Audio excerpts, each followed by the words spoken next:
Je vous présente le salut fraternel du syndicat FO des lycées-collèges de l'Eure et du syndicat FO des assistants sociaux de l'Eure qui m'ont mandaté. Ces deux syndicats sont majoritaires dans les collèges et les lycées de l'Eure. La fédération FO de l'enseignement de l'Eure est même devenue la première fédération, 3,5 points devant la FSU depuis les élections de décembre dernier.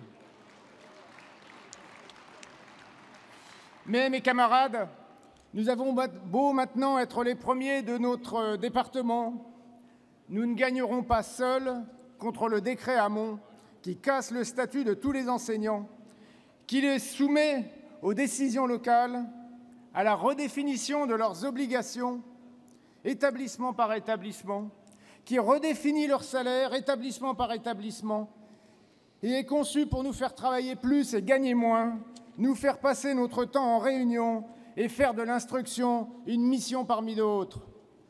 Non, notre première mission est d'instruire nos élèves. La même situation se produit pour les assistants sociaux de l'Éducation nationale. Ils sont confrontés à la misère sociale que crée la déréglementation, le chômage, la casse de l'emploi, l'austérité sous toutes ses formes.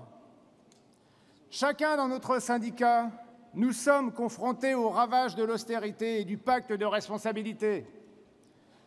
Alors chacun de notre côté, nous ne pourrons pas faire reculer le gouvernement. Ce n'est pas en appelant à la grève chacun de notre côté que nous avons des chances de gagner contre l'austérité et ses déclinaisons dans chaque branche professionnelle. Ce n'est pas non plus FO seul qui pourra créer le rapport de force suffisant pour gagner. Il est donc urgent, mes camarades, d'appeler à la grève interprofessionnelle.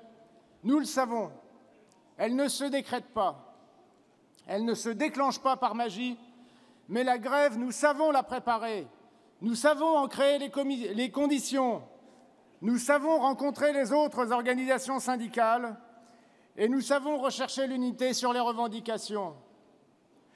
Alors je souhaite, mes camarades, que les travaux de notre congrès rendent incontournable cet appel à la grève interprofessionnelle. Je le souhaite de tout cœur, car la Confédération ne doit pas décevoir les salariés qui attendent qu'elle soit à l'initiative, qu'elle soit l'outil syndical indépendant dont on peut se saisir pour créer le rapport de force, pour gagner sur les revendications. C'est aussi la condition de notre développement. Oui, la question de la grève interprofessionnelle franche doit être à l'ordre du jour, elle doit être discutée, pas la grève si nécessaire ou la grève si les conditions sont réunies. Non, c'est à FO que revient la responsabilité de prendre cette initiative et d'entraîner les autres organisations syndicales et les salariés qui sont prêts à se battre contre le pacte d'austérité et ses déclinaisons dans chaque branche professionnelle, dans chaque secteur. Vive l'indépendance syndicale, vive la Confédération Force ouvrière, je vous remercie.